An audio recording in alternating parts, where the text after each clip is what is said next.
Il est important pour le représentant du ministère du Travail et particulièrement de la Direction générale du travail que je représente aujourd'hui, en tant que directeur adjoint de la Direction générale du travail, d'être présent à ce séminaire de l'Association nationale des directeurs de ressources humaines et directrices de ressources humaines, dans la mesure où les DRH sont des interlocuteurs absolument centraux de l'administration du travail et dans la mesure où ce sont eux qui portent en fait la plupart des réformes et des transformations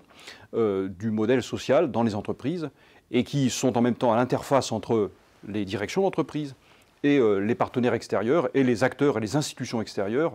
au premier chef l'administration du travail qui naturellement en ce moment a porté des réformes très importantes comme les ordonnances du 22 septembre 2017, dites ordonnances Macron,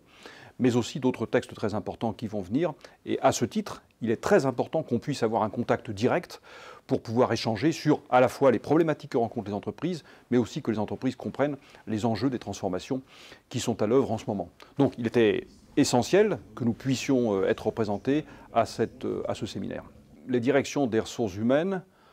ont un rôle absolument majeur, absolument central, vraiment déterminant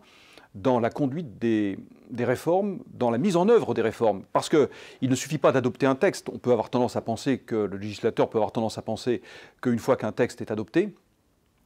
voté après un travail préalable considérable, un travail d'échange, c'est la démocratie parlementaire, c'est le travail parlementaire, un travail de préparation très important, on peut penser que le travail est fait. Pas du tout. Bien entendu, et personne ne le pense vraiment. Ensuite, il faut le mettre en place, il faut le mettre en œuvre dans les entreprises, et notamment, si on reprend l'exemple des transformations à l'œuvre dans le droit du travail, et notamment des ordonnances du 22 septembre 2017, dites ordonnances Macron, tout reste à faire. La mise en place des CSE, les nouvelles règles de la négociation collective, sont véritablement des bouleversements profonds dans le mode de relations sociales qui ouvrent la place à l'accord d'entreprise et qui développent la représentation du personnel dans les très petites entreprises et les PME. Les directeurs et directrices des ressources humaines, ce sont eux qui vont, avec les partenaires sociaux, avec les partenaires syndicaux, vont véritablement permettre l'appropriation par tous les acteurs de l'entreprise de ces règles et qui vont les porter et qui vont essayer de transformer le modèle de dialogue social dans les entreprises. C'est un travail de longue haleine et il est vraiment très important que les directeurs des ressources humaines soient au cœur de cette transformation. Alors, puisque le thème de ce séminaire était la transformation, qui est un mot à la mode, parfois un peu galvaudé, mais il est vrai que la période est riche en transformations fortes du modèle social, du modèle de représentation du personnel, du modèle de négociation collective, de dialogue social.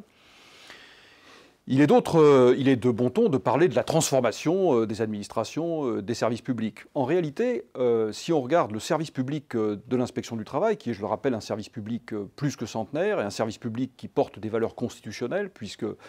l'inspection du travail défend des droits fondamentaux des travailleurs, mais défend aussi un modèle de relations sociales, il était normal que nous puissions, avec les directeurs des ressources humaines, qui sont nos interlocuteurs privilégiés finalement, ainsi que les partenaires sociaux, organisations syndicales et représentants du personnel, il était important qu'on puisse faire toucher du doigt aux directeurs et directrices des ressources humaines les transformations majeures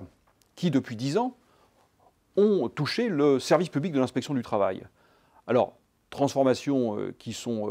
parties d'un constat, le constat que malgré l'engagement fort de chaque agent de l'inspection du travail à titre individuel pour faire appliquer la réglementation du travail sur le terrain dans les entreprises, dans des conditions parfois difficiles, l'évolution du monde du travail, l'évolution des entreprises, l'accélération des changements dans les règles applicables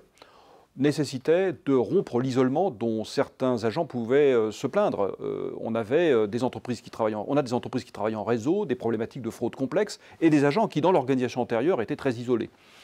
La volonté très forte qui nous a amené à bouleverser l'organisation du système d'inspection du travail, notamment en créant des unités de contrôle permettant de travailler en collectif, le renforcement des pouvoirs attribués à ce service public, la modification des modalités d'intervention et des transformations dans les ressources humaines sont autant de leviers que nous avons activés depuis 5-6 ans pour permettre au service public de mieux remplir ses missions dans un contexte en très forte évolution.